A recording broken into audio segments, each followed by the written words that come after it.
a beef meatloaf recipe that includes eggs, but you have not had it, or you have had it? What I was haven't had it. haven't Kim's had it? going on a little trip with some friends to Slovenia, and apparently one of their, so of course we looked up dishes. One of their dishes is this meatloaf, but it has boiled eggs in the middle in a so-called tunnel, and Ooh. it's confusing because at first it sounds like kind of weird, but then I think with the proper sauce on it, maybe a little bit of browning on the outside, it might be pretty good actually. I think I could go for that. I think the trick might be that you've got to like just barely hard boil the eggs so that they don't come out super dry, or maybe it doesn't matter. I don't know. Matt, Coty and I were talking before you joined us that like I was making the claim that like kind of like an egg on anything is better, like egg on pizza, egg on a hamburger, No, egg on meatloaf.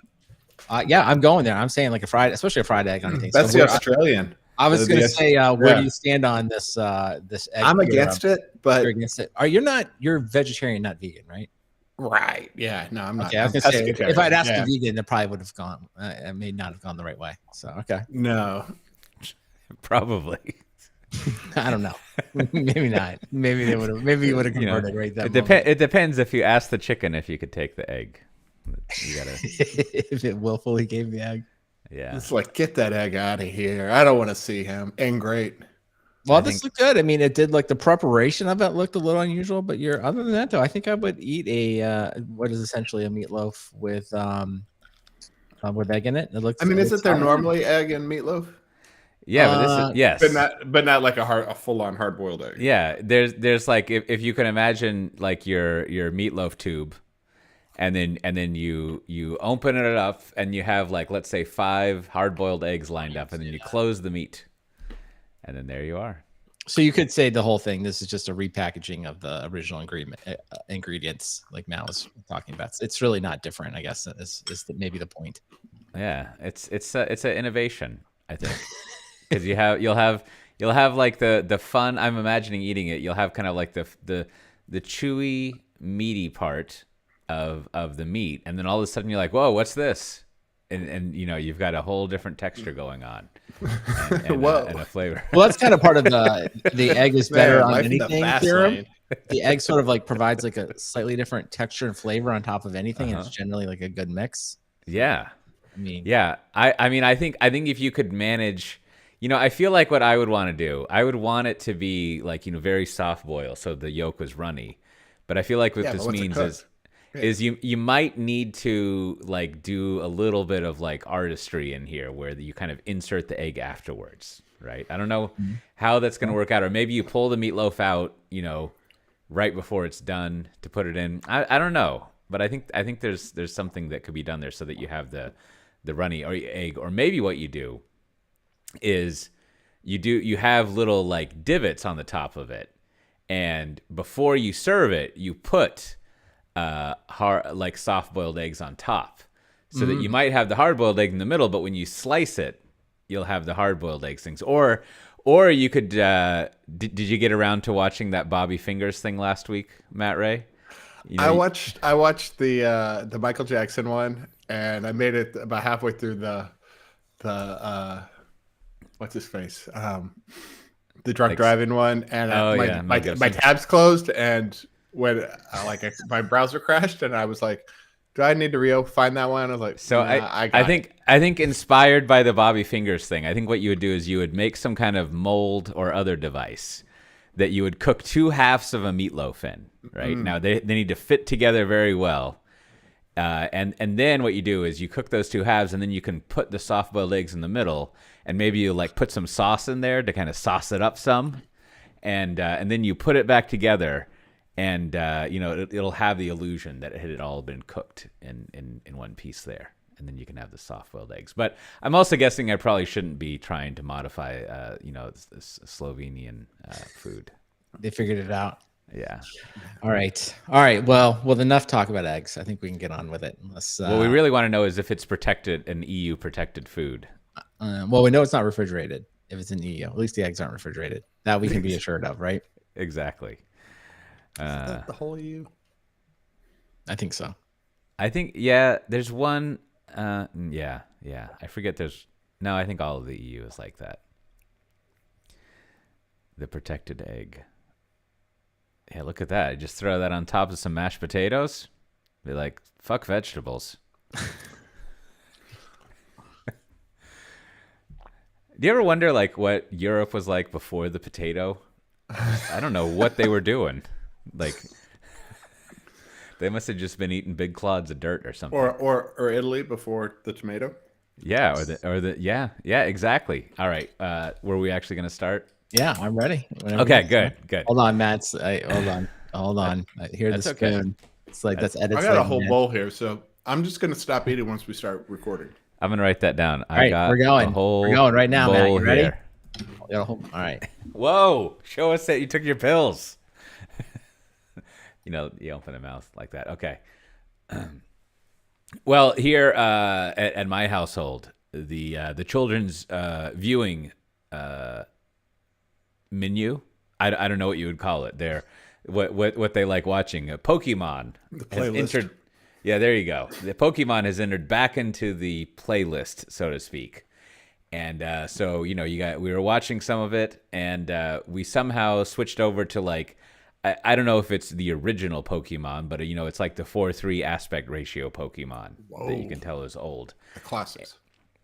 Yeah, and it was reminding me of something that I try not to remember because why would you remember things like this? But like I don't like anime. I don't think it's good. Like I think there's some creative ideas and stories and like I appreciate people's efforts and things like that, but just like the final product is just like I'm not interested. You should talk to my wife. We went and saw the Spider-Man movie, and she's like, "That was a pretty good cartoon," and my son lost it. I just think that as a form, like I don't like the style of it, like the whole whatever their style is. And also I feel like I don't know if this is like a cost savings thing or something, but they don't really like move very much. Oh, that's because they crank it out in volume. Yeah. And so they'll just be like this still image, and sometimes it doesn't even move and there's talking. And then sometimes it's just like the mouth that moves, and then their hair is outrageous. I mean, I could go on, but I was making me realize that I really don't like anime.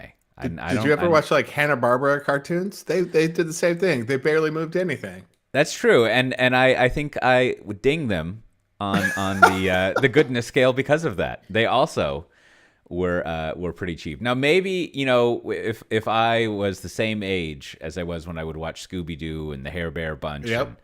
Like I wouldn't care, and I would like anime, but I really didn't encounter anime until much later in my life, and college. With that I just kind of like I don't really It's no like Little Mermaid or Snow White or something. Like I don't really know what's going on there. But I realize this is not a judgment thing. It's just my personal taste.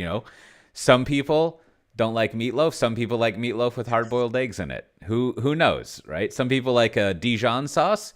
Other people prefer a mayonnaise sauce. Some people don't want any sauce. Maybe a tomato sauce. So, I think most people like a roasted tomato salsa. I'm not in favor of it. I don't like roasted tomatoes. I like a very fresh salsa. Are you still talking about meatloaf? Also, I hear people like kind of live and die by ketchup on the meatloaf. What's your position, Brandon? Ketchup on top of meatloaf? I think it's good for the kids. I think the young ones like it's a good entryway into sort of like working your way up to some kind of hot sauce and other things. So I thought you were gonna say into meatloaf land.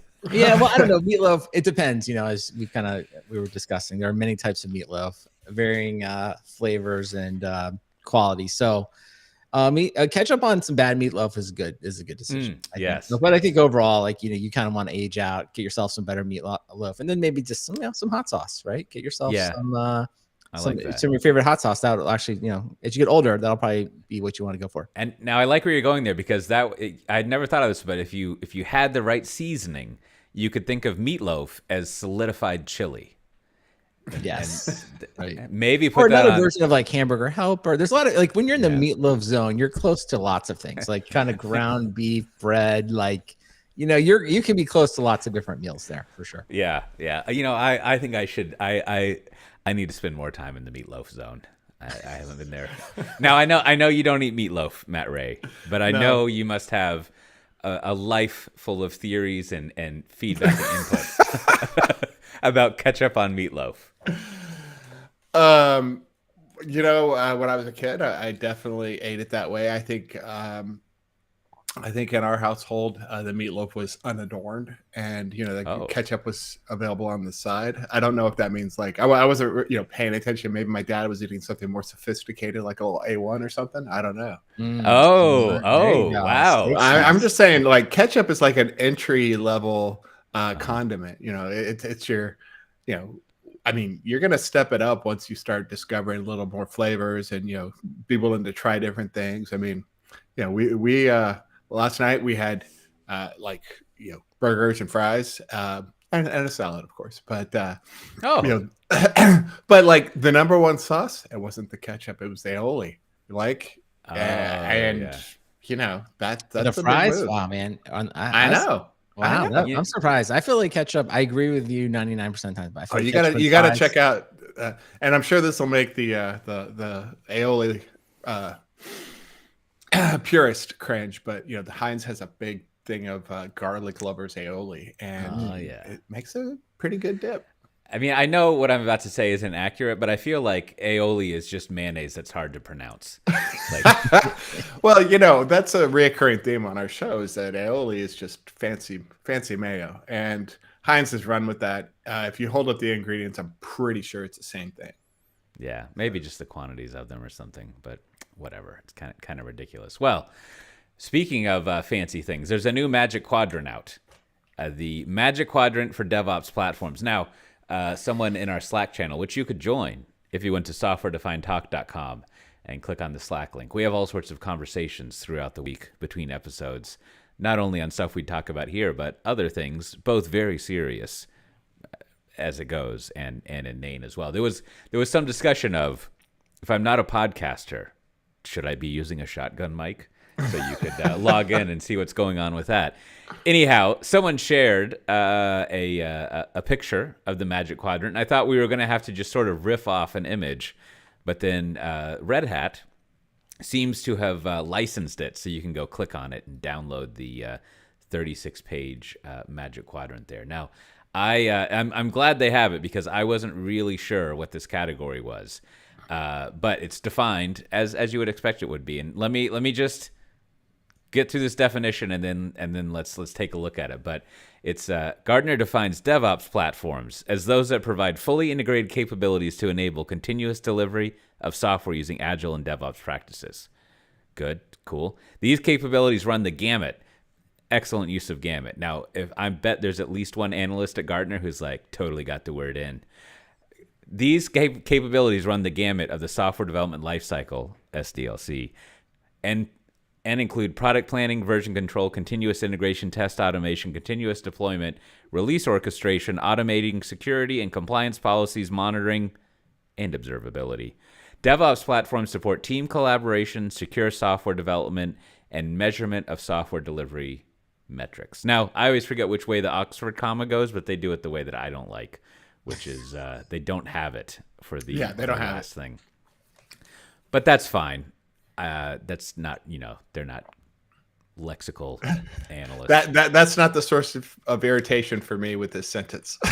Yeah, and I think now let me read something else when they get to GitLab. And GitLab is, I think we even talked about a Magic Quadrant that did this last week. But if you got out your protractor, your compass or whatever, and you tried to do a pixel calculation of which dot is in the lead the most, I think Microsoft and GitLab were tied on about a 45-degree slant up there in the right quadrant there. But so if we were to read the GitLab one, it should give us an idea of what this category is as well. And it says, GitLab is a leader in this Magic Quadrant. Its DevOps platform is a single product, integrated, right? That's my commentary. Because they've got 9 pillars. That includes capabilities for planning, source code management, continuous integration, deployment automation, observability, application security testing, software supply chain security, compliance reporting, value stream analytics, again, no comma, and incident management. So, I think that is that's a understandable definition. And the way, as I was reading through this category description, I was basically thinking like, I think it's everything between application frameworks and whatever the equivalent of Chef and Puppet is now. And then, of course, underneath that bottom layer is like all your Kubernetes cloud native stuff, right? So it doesn't include the middleware, and it doesn't include IDEs for themselves, but it does include support and integration with IDEs.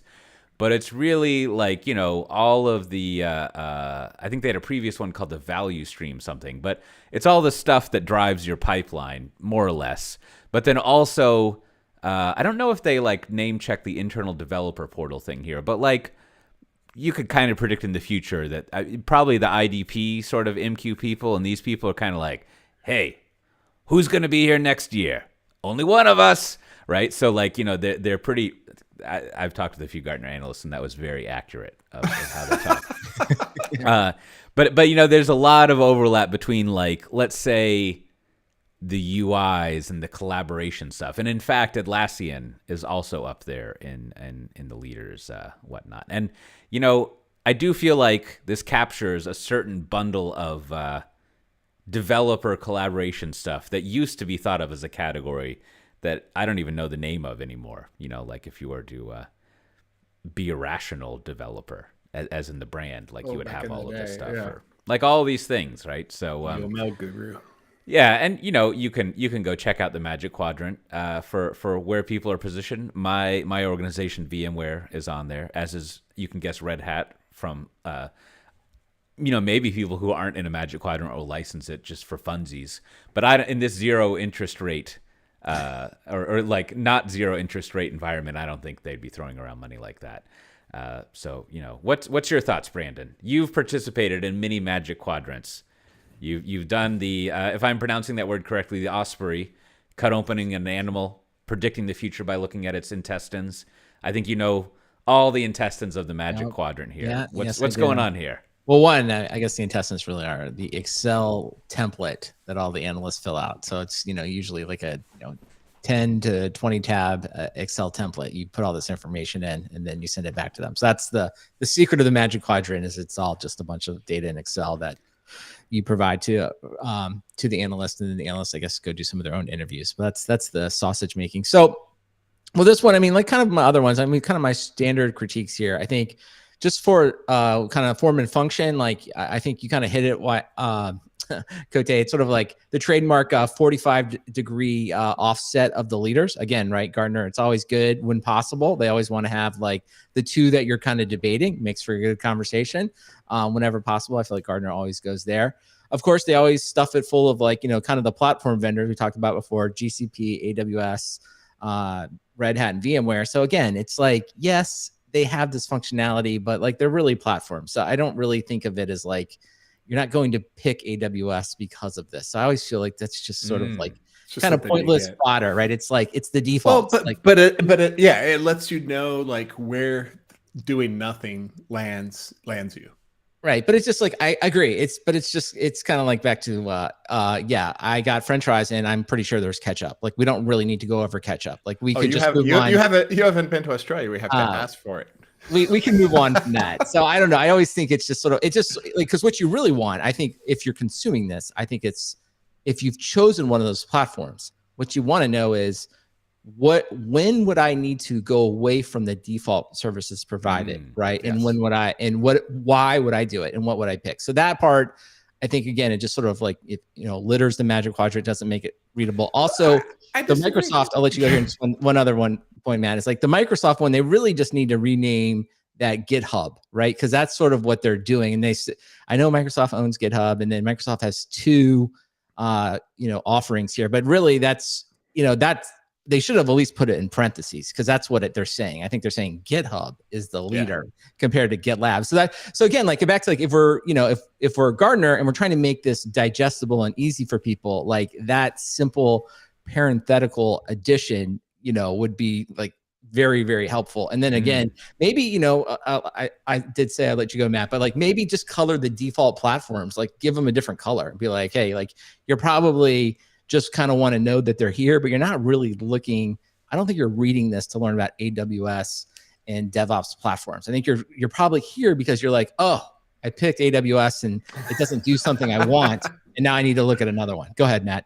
Well, I disagree completely. I mean, my thinking is with AWS and GCP, it's the one you get with your platform, but neither one of them are completely free as far as I know, right? I mean, maybe I'm wrong, but you're going to pay for some aspects of them. So it's definitely not completely free, but I think it's worth noting if you're an AWS shop and you stuck with AWS, here's where you would be compared to everyone else. And that's that's what makes having them in the quadrant more valuable. And somebody perhaps who hasn't chosen a cloud, who is coming at this from the, like, I'm going to go all in, which cloud would give me the best experience, might want to see Microsoft there rather than GitHub. They might say like, oh, well, if I'm going to go in on this, CI/CD pipeline product, parenthetical, whatever, I can't stand the name DevOps Magic Quadrant. So, but I'm that guy. But anyway, if somebody, I just wanted to read. Let me just read for you what Gartner offered up for AWS. This is the final bullet right before they get the kind of the summary sentence that they all give it. So this is what they wrote: AWS code services are a good fit for organizations seeking DevOps tools with native integration for other AWS services. Yeah, that's it. So if you're all AWS, I don't know. It's like ketchup and you're lazy and you want one bill, I know, but it's just it just adds nothing. Like it's like there's nothing there. They oh, you mean that's their description? Is like there's no information that's not that's obvious. Horrible. No. I want an actual comparison that says, hey, did you know that AWS provides GitHub or Git as a service? And you're like, yeah, but why would I use that, right? And I'll just read one more. I'll just read one more to make my point. Strengths. This is the strengths. This is just the bullet they list for the strengths for AWS. The strengths are bullet. Integration with AWS cloud services. I won't read the rest of the bullet, but that's it. So it's like, again, it's like, it's just, there is nothing here. There is no information that is actually helpful to anyone, I think. So that's my whole point about so rather than leaving it out, like you say, and using it as a valuable comparison tool, like I say, they met us in the middle and gave us, a white bread sandwich. Thank you. That is just So it's just no, I do think what you were getting at before is kind of the interesting part. Is like I kind of go back and forth on this. Like, it is technically Magic Quadrant for DevOps platforms, but I feel like everybody stops reading at DevOps. So it gets shortened to like the Magic Quadrants for DevOps, which of course we can get into a long discussion of DevOps. This is a methodology, a framework, an attitude, whatever you want to call it. It's not really a set of tools. So it does feel like you could just kind of call this Magic Quadrant the code automation, or Magic Quadrant of continuous. Which was probably the name, and then once the Puppet and Chef had been killed off, they were like, well, nobody's gonna fight us anymore. But this is kind of to the point of where I just think of if I know the goal of this is to provide information, so it's okay, make it easy for people. Don't name it DevOps because you're further clouding an already relatively at times a difficult or confusing conversation. Just call it the tools and call it automation. But again, that doesn't sell as well. I think we lost this battle 5 years ago when Azure DevOps became a thing. Yeah.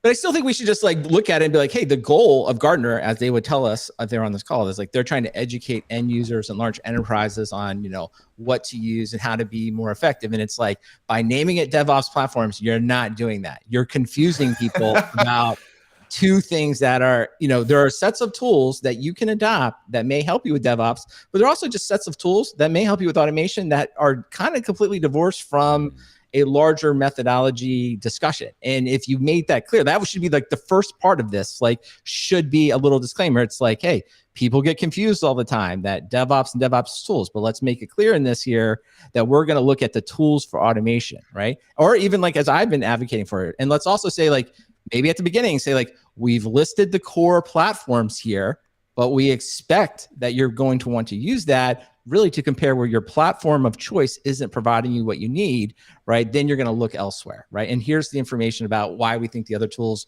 may be helpful. But instead, right, it's just like some kind of weird looking ranking. I don't know, Chris, what do you think? Yeah. DevOps is doing a weird job in there. Like I could go either way, right? Like one way to I don't know who I'm picking up from here, but like it would be, I don't know if this would be accurate, truthful, and virtuous, but it would be thrilling if like there was sort of like if anyone had this position, but if someone like Gartner was like, sure, DevOps is like all this other stuff, but when we talk with organizations, there are distinct teams called the DevOps engineers, and those distinct teams do this set of things using this set of tools. So when we say DevOps, we mean that. Like, yeah. It's cool. And those engineers are disappointed when they go to DevOps days and there aren't 14 talks where each one is just, here's the Circle CI talk, here's the JFrog talk. Right. And so like that would actually be, and I don't think Gartner necessarily, or I should say the analysts there, it's not like there's some gigantic giant up there in Stanford or something named Gartner, that does all this. I think the Gideon guy has long since left the scene. And he was probably a regular sized human, I would imagine. Anyhow, like that would be a fun position, and it would be what's the C word I can never remember? Not coherent or cohesive, but it would stick together. Would be that like, well, sure, culture, all of that stuff, but if you want that, go talk with Forrester. Here, we're going to talk about like what people are like doing and like what they call themselves. We're going to tell you the market and the category as it is, not as we poetically would like it to be or imagine it to be. And so by quantity, and I think this would be true. I have no idea. I'm just imagining here. But like by quantity, when we talk with our, as they always say, clients, when we have client conversations, we talk to people who are named DevOps people, and this is what they do. So we are analyzing what exists here. And in fact, in that case, then the word like platform would be the one that was annoying, because platform has become to mean a whole different thing, or whatever, or not. But it is, coming up with a name for this is difficult. It would be easy if it was just like your build pipeline, but then they got to throw in like capabilities for planning and all that stuff. And you're like all of a sudden we're throwing in like project management or whatever you want to call that. Like now we basically have like build pipelines and Kanban boards, and version control. And then observability is thrown in there. And I'm guessing, I don't have access to this stuff, so I couldn't detail this. And also, who's got the time? But like, I'm guessing by monitoring and observability, they don't mean like,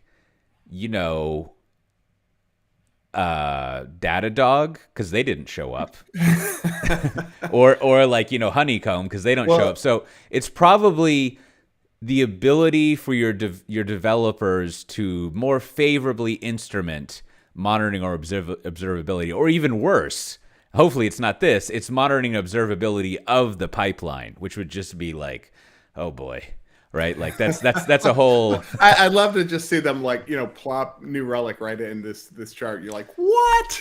Yeah. Well, I don't know. I mean, I think you're being pretty generous there. Like, I don't understand why observability is in this at all. It's just totally, because I'm now just searching the documents in here 3 times. It's under, once in the definition, and then they mention it under GitLab, which is just, and it's just one of many. They just in the list, deployment automation, observability, and then the same thing with Red Hat. And it's like, what are we learning? Because we won't rehash it, but we kind of went through the whole observability thing last week, and it's like, well, I don't understand. Like, what is that magic quadrant to this one then? Like, it just seems completely disconnected. Yeah, and I think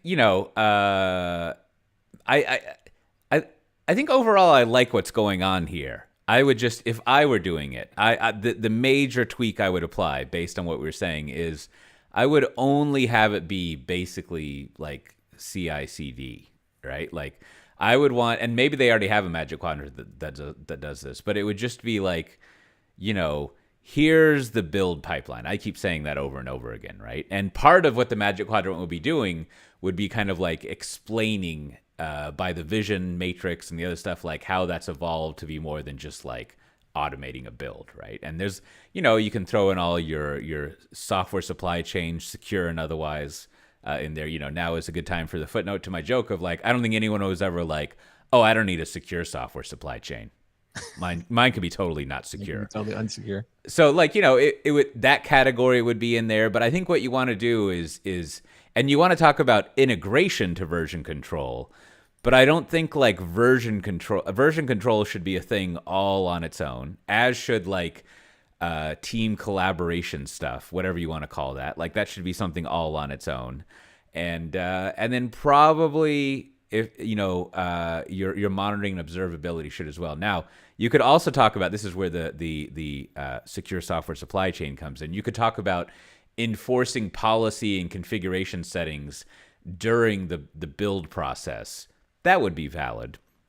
But, the other stuff, like, I'm not really sure. And then they also just throw in, like, having the DORA metrics, which, I guess what you start to get with all this stuff is they really are trying to find, back to what I was saying, if you had a DevOps service or a capability to your team, and you were to, like, read all the DevOps lore, these are the things that you would end up having, which seems kind of accurate. It just ends up being like a weird combination of things, right? That you. But I think what you said before, like I just think the heart of it is like when you just kind of in the hallway, or you just have a conversation with someone trying to figure this out. It's like, hey, it's kind of just a pipeline conversation. What do you have? What does your CI/CD pipeline look like today? And it's totally fair to start with at the beginning. And either it doesn't exist or it's very small, like it's just like a few things are automated, and then you just have the conversation with them. Okay, well, what else are you doing? And here's the places to spend some time. And probably the biggest bang for your buck is to automate here, here, and here, right? And that's what I think, that's what I would want to glean from this quickly, right? It's like, here's the core things you really need to think about to get yourself more automated. Here's what your core vendors are going to provide out of the box. And here's where they're not going to provide something.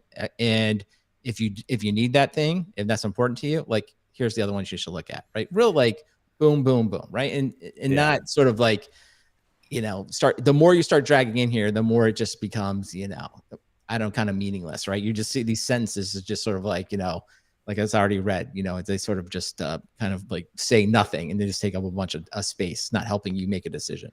Yeah. The other thing is, again, I don't have access to all this stuff, so I don't read over it. But if there is some sort of, and usually within Gartner, there's like at least two, if not more, competing ones, but if there were some sort of like ideal reference architecture or model of what the stack of stuff you have to like run an application is, right?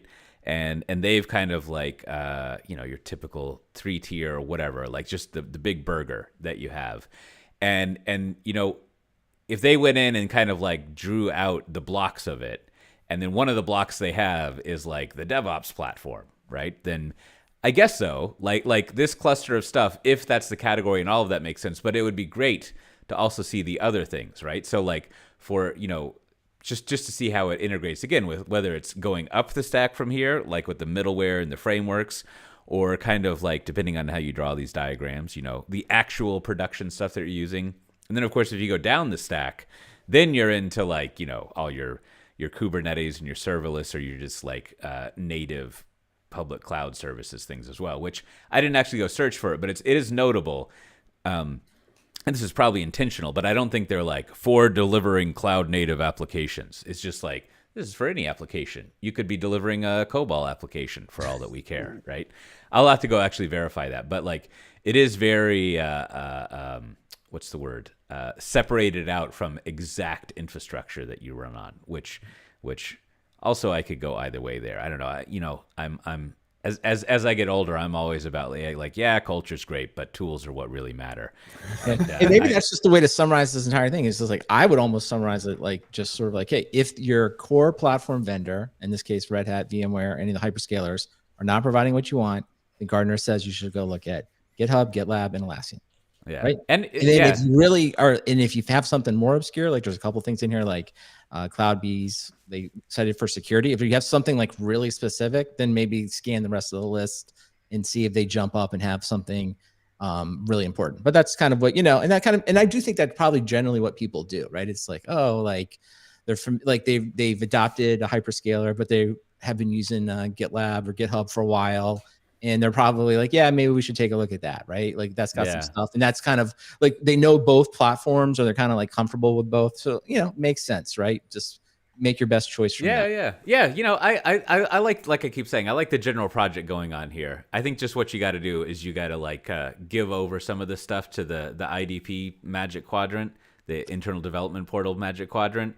And then just like, don't worry about monitoring and observability. That's the Morlocks thing. The DevOps fancy folks don't need to worry about it as much as they like to talk about it, but it doesn't really fit in here very well. And then sure, you could call it like, the DevOps build pipeline slice. How about that, huh? But I think also maybe you're not allowed to like use the word DevOps. That might be a fun challenge for 2024. See what happens. Or maybe only use that. Something extreme. I know, Cote, I wanted to get your, before we move on, your grammatical interpretation of this. So they don't capitalize platform after DevOps once it's outside the title. So it's like, that means the proper noun is just DevOps, right? So platform is just modifying it. So that would make DevOps the thing, I believe, right? So I think that's kind of interesting. Like if you really want to dig into the weeds, like they're saying DevOps is the thing. Right. And okay. So that's the defining thing of this. However, I mean, if we to play around in the weeds, as it were, what it does imply is that there are other types of platforms that are not DevOps platforms, which opens a whole other intriguing line of inquiry. Yeah, no, it does. It does kind of like, if you get into the grammatical weeds here, it's like, I'm not totally sure what it's saying there. You're right. Like, what is the other platform? And it's kind of unusual. Yeah, I can see having back when I was an analyst and otherwise debated stuff like this endlessly. Like, I can see at some point, well, you wouldn't want to call it platforms. I mean, even the word platform in there is weird. Like, it really just needs to be like tools. I don't know. I think the conclusion on the title, and just to do this for pure entertainment value, is just like, you can only have one of those words in your title. Like, if you want DevOps, that's cool, but then you can't say platforms. And if you want platforms, that's cool, but then you can't say DevOps. You got to come up with like, you could say. Are you trying to get them to introduce Dev Platform Ops? Oh, Dev Plat Ops. But you could say, there was a meeting about this that was long.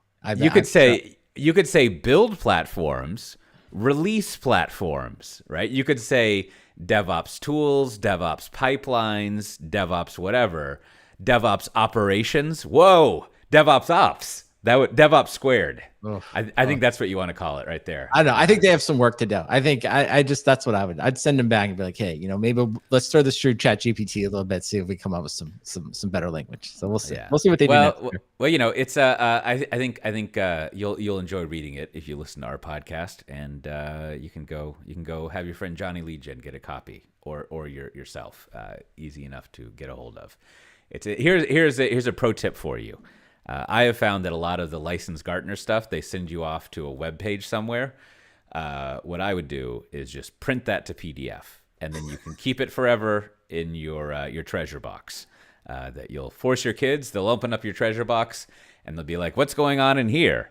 And it'll just be another thing that they have to spend some time valuing for the estate sale, or arguing over and destroying the relationship after you're dead, or hopefully just getting rid of. And deleting. But, what about the valuable highlights that you added to it, and the marginalia and things like that?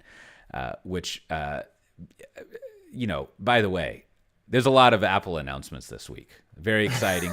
I'm all into them, but we should narrow in on, I think there's some potentially exciting developments in the world of PDF annotating that I think it'd be good to get some opinions on. Now, I of course, I haven't. I've just seen what everyone's seen. I haven't tested stuff, but it looks like I don't quite understand this notion that they announced that now in Apple Notes, which have been an extensive user of, you can open 2 PDFs. I guess that means you can view 2 PDFs or something. But it also looks like there's better collaborative annotation and note-taking around it. And I know this level of detail, which is not that much, because there was a slightly misleading, I think, in retrospect, now that I've read about it, TechCrunch headline, something about Apple competing with Google Docs because of their PDF stuff. And in my mind, I was just like, PDF and Google Docs, those are not the same thing at all, right? Like, what it's like, I don't even know an analogy. They're just different things. And so when you do read about it, it really is that, like, there's just the ability to kind of annotate and for people to collaborate around a PDF, which could be cool. You know, I think the more important one, don't bury the lead. I mean, yeah, there's all that, but there's I'm going to call it the filling out the parental permission slip, right? That part looked great. That was the part of, like, it looks like they spent some time and effort to through the magics of machine learning. They're going to try to identify the fields, that usually being like the name, address, etc., and allow you to either both populate it or automatically populate it for you, especially in the cases where the PDF has not been created as a, quote, PDF form. So as every parent who's ever had a child attend any school, at some point they want you to, like, give all this information into a specific permission slip, and it's always very painful. So that part looks very exciting. I'm just hopeful they I'm sorry, Matt, what did you say? Well, the PDF isn't a PDF; it's an image of, they just scanned in their permission slip and saved as PDF. And I mean, I'm sure you guys know this, but you can't just go hit the, like, text annotation tool in preview and, like, type in your thing and paste it onto that. So I've got I've got my whole family signatures already built in, where I just slap digital signatures on images and we're already done. So every time I do that, I have to stop myself from just using a different font for each field that I'm typing in, or using some. To your point, Matt, it has been doable, but I think it's what maybe I don't think most general people public has not maybe discovered it. But more importantly, it's like, man, it sure would be great if they could just find all the fields and just put in all this stuff on its own. Well, especially if it could populate it for you. That throw in a little machine learning and, like, fix it, because it's probably off by like 2 degrees, where it's a little bit skewed, and just auto, and then whiten it up a bit. I mean, come on, what are all the speckles on these scans? I mean, come on, clean that stuff up. I want a little bit of ML on my scans. That's all I'm asking, Apple. So this I've got another. I think this is going to be a breakout session. Maybe we'll have like a 2-minute mention. Well, we're going to be the 3 people sitting in the front row, and then we look back and there's nobody else in the session, as we're the, like, 3 chumps who want to hear about PDF automation. And well, now hold on, because there will be a room full of people, because this is going to be at Legacy Conf that I'm thinking of. Oh, okay. It's not the Apple thing, and so I think we might Apple's have, like, trying to pull people out of the Legacy. That's the problem. Indeed, I think we might have like a 1 or 2 minute, like, little quick walk on from the customer here in the keynote. You can go see further in the breakout, but I want to call out in a good way. In most recently, when I've been filling out U.S. government forms like passport renewals and things like that, they have actually provided PDFs that you can just click on and fill things out. They use the right form thing. Yeah, they actually made the right form. Mm-hmm. And it's just great. Like, I even though visually, when I go fill out these forms, I'm like, this all looks terrible, I'm going to have a bad experience. Like 3 to 5 minutes later, I'm always like, that was great.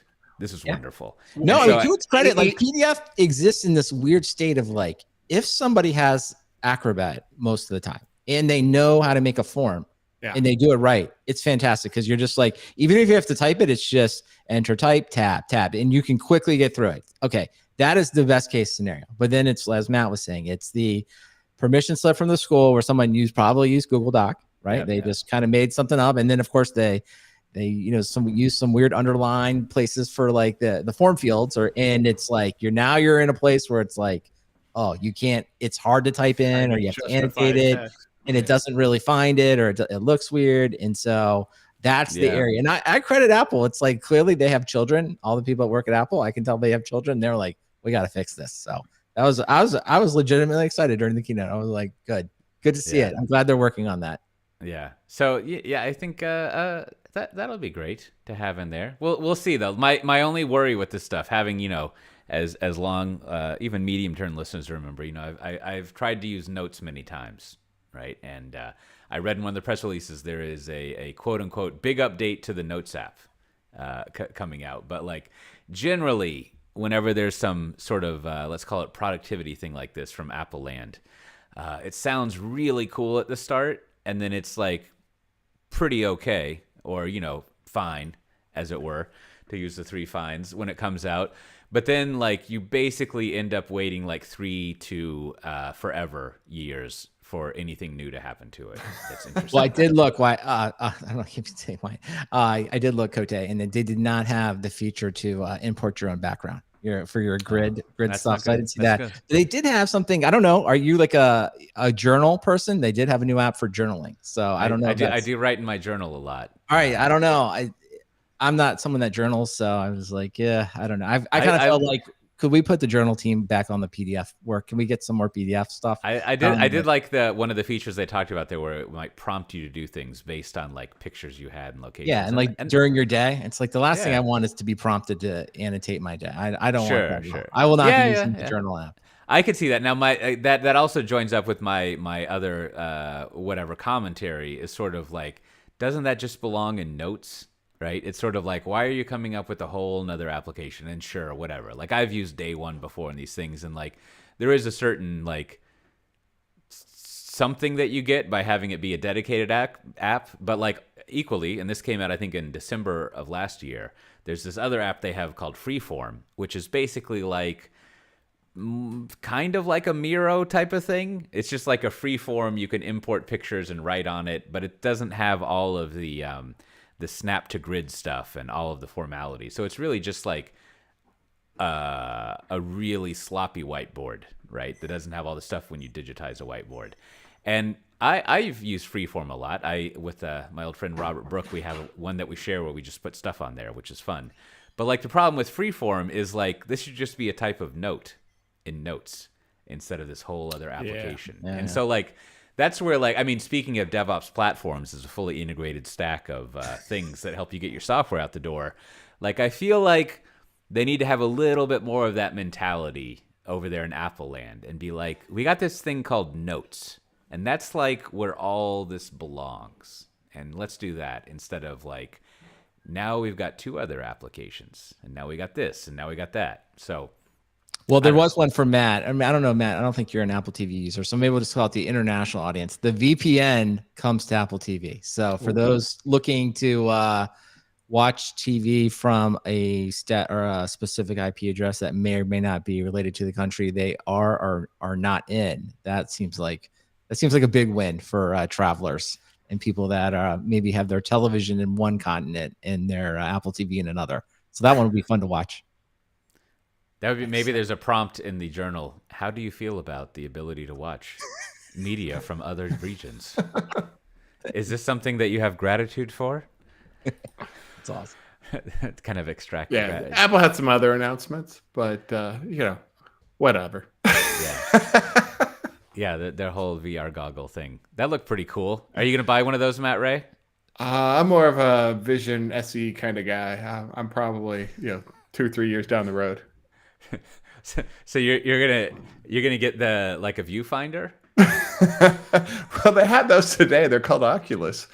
No, but I mean, where you click on the thing. Yeah, no, I mean, it's impressive. I worry about like the weight and also like I got 5 kids, right? What am I gonna do to? Yeah, how you gonna get everyone? I can't shell out $15,000 for the whole family. Do they sell a family pack?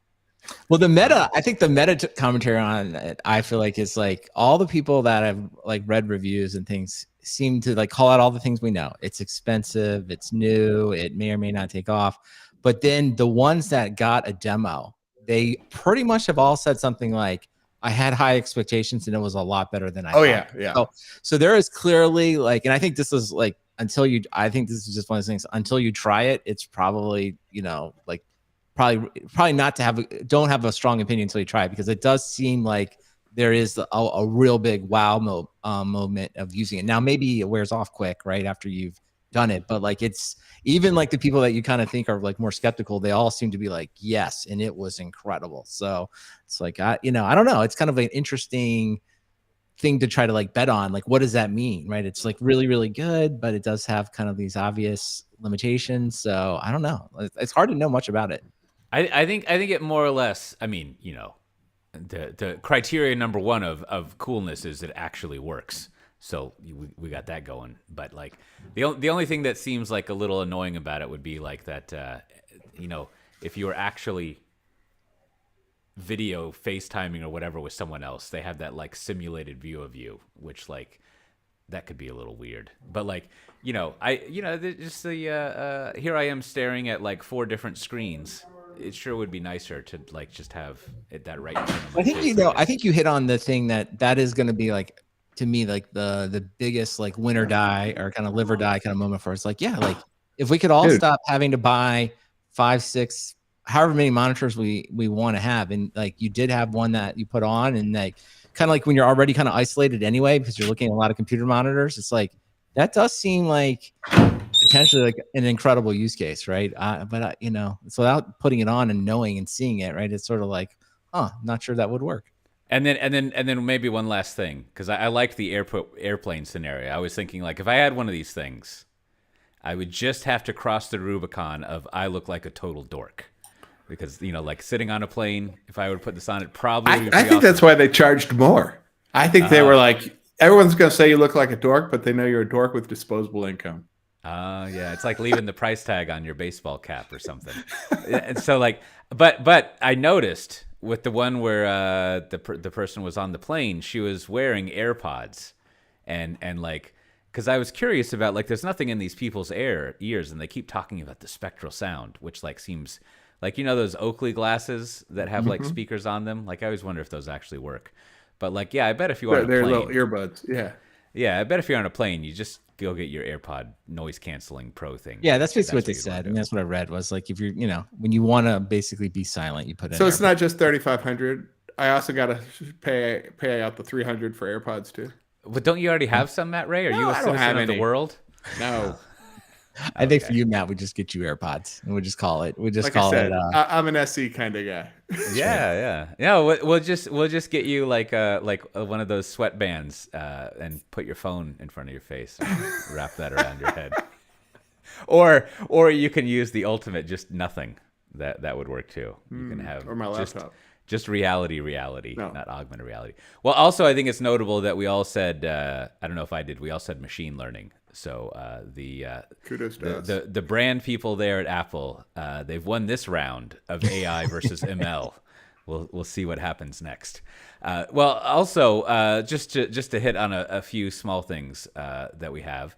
I think I am not a big chips fan, but there's quite a lot going on over there at NVIDIA now, I guess driven by AI things. And I went and just to see, I went and pulled their share price chart, and it looks like a lot was going on there. It has gone up in value, but then there was this time. It looks like it's a crazy rocky road if you wanted to ride up and down that one. Is that some company that you follow closely in your hedge fund, Matt Ray? NVIDIA is like the highest performing thing in my portfolio. I'm a very happy camper this last week. Yeah, in the Ray fund. Yes. Yeah. The Ray fund is back in black. Yeah. So we'll check in on them when we have Chip Corner with you two ongoing. I'm ready for Chip Corner. Yes. And then also someone, maybe this was even Brian, who that reminds me, I realized who I was talking about last week when I mentioned Brian. I didn't know who I was talking about. But it looks like Cisco had their conference, and they're going to be integrating together a lot of their software, some of their monitoring, their networking stuff. And I thought, it was a good opportunity for all of us. But over the last, is it 25 years? I've been around and involved in all sorts of organizations that want to have a better integrated portfolio. And I mean, it really deserves some sort of like thorough PDF study with like graphs and stuff. But I think it's just a bad idea. Just don't do it. Like, That's my really quick summary before you have to like sign up for ResearchGate or whatever and download my academic. Well, you weren't buying the because it was kind of the mother of all enterprise releases. This is just like they're gonna have single sign-on, they're gonna have one unified interface, they're gonna have some type of simplified licensing. I mean, it is the kind of thing that only the operations kind of people totally. Like, there's no VR here. There's like not. I mean, but they're just like, hey, this is what we're doing. But listen, this is the Lucy football of Cisco products, right? I mean, they have shipped this thing 5 times, and every time they're like, this is it. We finally brought everything together, and then the graybeard Cisco folks are gonna be like, what about CatOS 5.1, right? And then there's gonna be the people who are like, does it work if I maybe have an Arista switch in the building? And they're like, no. And then you're like, well, fuck. It does seem like I would say that how it's slightly different. It's like it does feel like the end of the story is always at the end. Someone secure shells into some weird network device, and then you end up running a series of commands, especially if you're like me, you don't really know what they do. Somewhere there's a team, but like you have to like get it right, and you're like, wait a minute, what is that? Oh, that's how you do. That's how you say the IP addresses, and then like if you just do it enough, eventually you hit on a configuration that works. Then you tell everyone, don't touch it. Nobody touch the network, right? And then. But it does. I don't know. Maybe to your thing, Coach. It's like I was about to say. It's like, well, at least they're trying. But maybe that's the problem. Maybe they should just. Yeah. They are. What they are. I think the slightly longer version of my trite little saying is like, hey, it's a great goal, right? Like, and it's not that you shouldn't. It's not that an integrated suite of software is bad. It's wonderful. I mean, we just went over a whole magic quadrant about trying to integrate suites together. I just complained that like Apple has an unintegrated suite of note-taking things across at least 3 applications, if not more. And they also probably still have their Post-it Notes app running around somewhere, right? So like, it's cool if it's integrated. That's great. But like, if you end up with a portfolio of software that isn't integrated, I just think like, again, it would be great if it was, but like I think if you're looking at it from like a kind of a long-term, like even a multi-year product strategy approach, it's like it's probably better just to have like good components, like your best of breed sort of stuff, rather than the gigantic thing that works together. Because I think much like when I hear people tell me, don't come and give a vendor talk, what they're really saying is don't be boring. I think when people say that they want like integrated software, is they're like, I just want this stuff to work better, right? Like if it's a hassle to have have multiple applications work together, then like of course you want it integrated, but like it doesn't have to be, and that doesn't have to mean integration. You could just like have good APIs and use the same like standards to like integrate with each other, like kind of like stuff on the internet does, right? So like I think the idea of merging together things like this is always I would put it at like number 5 or 6 on the list of things you want to do. But also sometimes it's like, what else are you gonna do? Might as well try to unify things together. But good luck. Have fun with that. Good luck, Cisco. Well, we're cheering for you. As sometimes it works, I suppose. Like people like Microsoft seem to be good at having like an integrated stack, or maybe that's just because I don't know them well enough, and they're just the same as everyone else. But speaking of integrated stacks, there's several conferences coming up. Tomorrow and on the 9th is the online conference Platform Con. I have a little 15-minute. I think it's actually 14 minutes and 46 seconds or something talk there. I think I'm supposed to log into some Slack channel. I'll leave it at that. And then June 22nd and 23rd is DevOps Days Amsterdam. I'm actually going to be at Cloud Foundry Day on the 21st, so we'll see if I can make it to DevOps Days Amsterdam. That should be fun, seeing all the Cloud Foundry people. June 27th and 30th, you've got FinOps X in San Diego, where Matt Ray will be attending. And then there's Kubernetes Community Day in Australia. And then finally, to mention, we have August 21st to 24th. There's Spring One and also VMware Explore at the same conference in Las Vegas. And if you want to speak at lovely Barcelona in November, which is actually fine in November, much better than Northern Europe in November. But if you want an excuse to go to Barcelona, the call for papers for VMware Explore EU Barcelona is still open, I think till June 26. You should submit a talk. And there's several other things, including a DevOps Days I'll be speaking at that you can look up if you go to softwaredefinedtalk.com/418. And if you have a conference you're interested in us listing, you should contact us, and we'll figure something out. Maybe a little media sponsorship or something. So do we have any bureaucracy this episode, Brandon? Yeah, actually, our good friends at that conference, they're back too. So they're gonna have their conference down here in Texas. The Barcelona of I guess Austin is the Barcelona of Texas. Maybe that's true, maybe it's not. So, right. But if you want to, more importantly, though, if you want to submit a talk, you've got until, I think it starts June 1st all the way through kind of mid-August. So you always want to make sure you get your talk in, and then you can get your expenses approved. Isn't that how that works, Cote? So if you want to go to the conference, make sure you do that. And then on the listener feedback, I want to thank John. Sent us a nice pic. He got a Software Defined Talk sticker, and he put it on his Tumblr. It looks really good. It's a good place to use in the summer.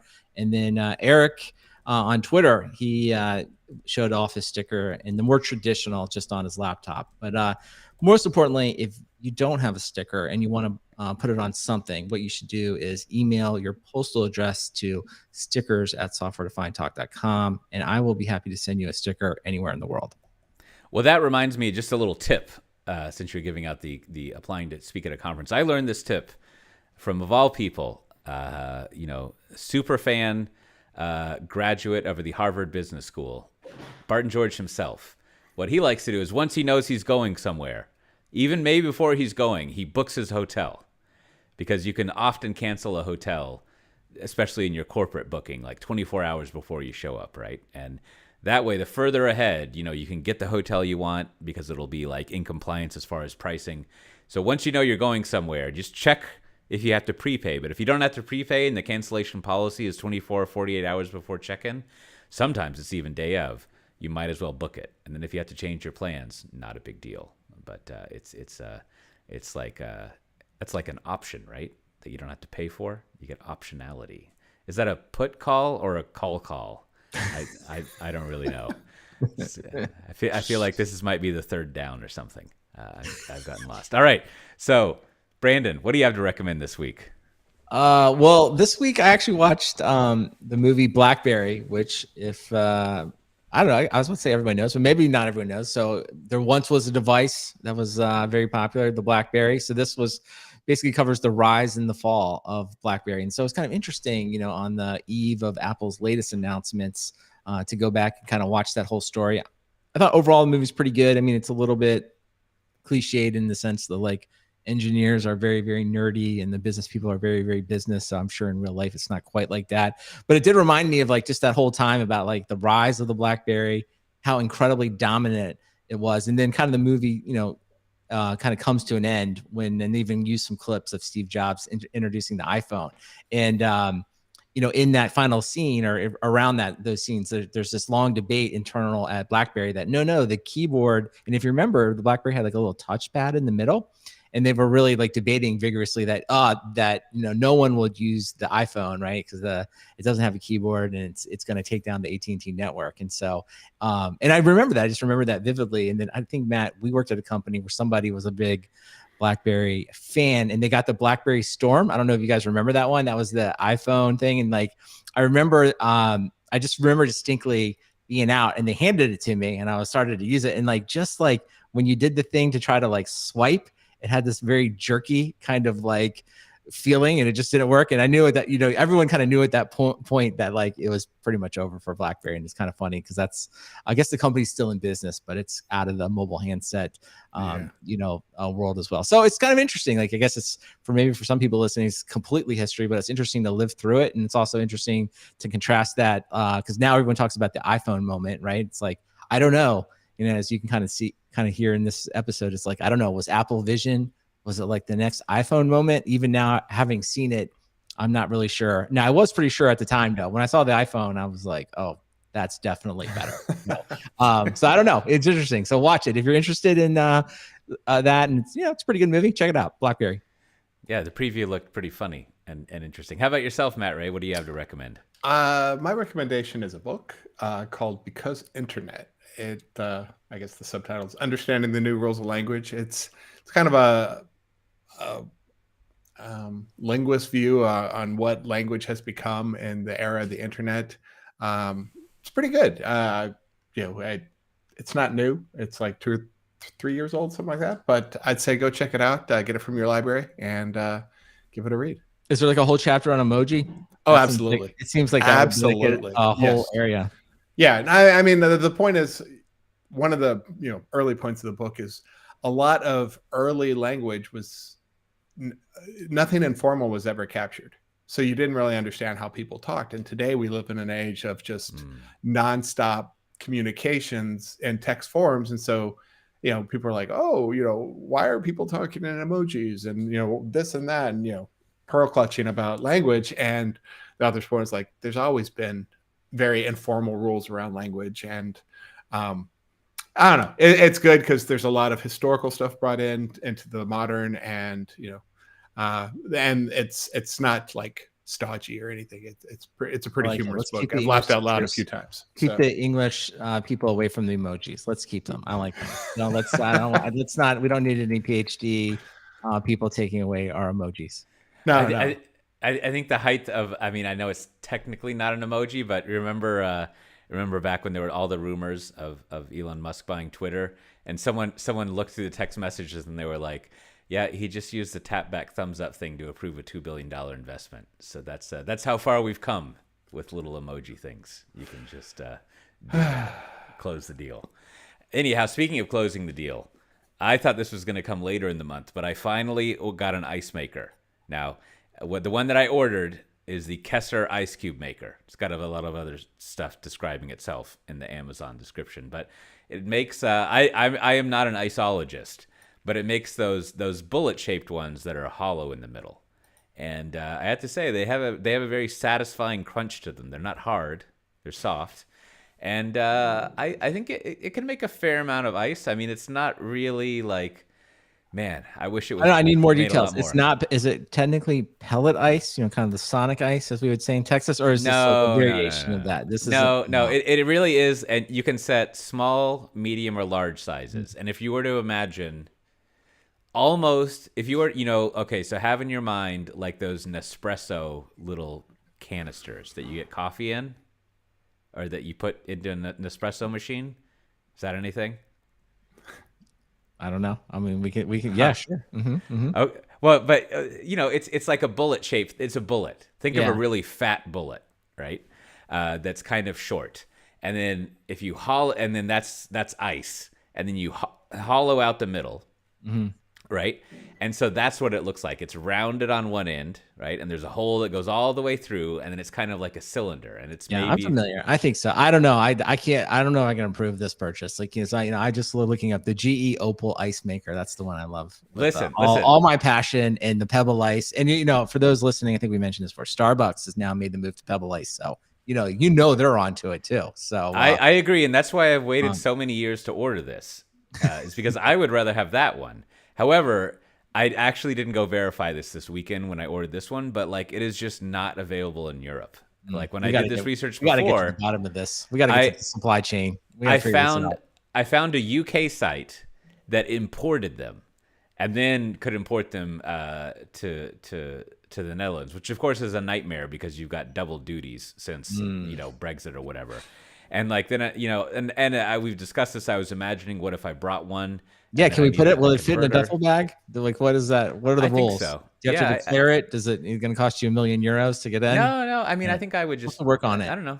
Maybe we figure that out. But like, I would prefer that. But I think it's just impossible to order. Yeah, fair enough. So I got this. Fair enough. And it's pretty good. The 3-year-old baby, she really likes it. She's learned how to push a chair up to it and climb up there and stand on the counter and use the little scoop to get ice. And she and I have been enjoying ice, so that's fun stuff. So check into that if you're trapped behind the ice wall, the ice curtain here in Europe, and you can't get the GE pellet ice profile, whatever, then at least you can get some good ice on this side of the ice wall. Well, as always, this has been a podcast hosted by people on all sides of the ice wall. Software-defined talk. If you want to get the show notes for this episode with links to things we talked about, recommendations we did, those conferences, and all sorts of other things, including what they call a piece of chicken that has the thigh and the leg connected in Australia, you can go to softwaredefinedtalk.com/418 and find those links. And with that, we'll see everyone next time. Bye-bye. Goodbye. All right, good as always. Not as much chatter in the chat. Good to see Mr. Chippy. I saw Mr. Chippy today at lunch, so good to see you, Chip. Thanks for joining us today. All right, for everyone that's joining us on the stream, thanks for hanging in and watching. We always enjoy having you along for the ride. And then we will probably be back. We probably will not stream next week, but we'll be back the following week. So you can adjust your calendars now ahead of time. And with that, we will talk to you next time. Bye-bye. Bye.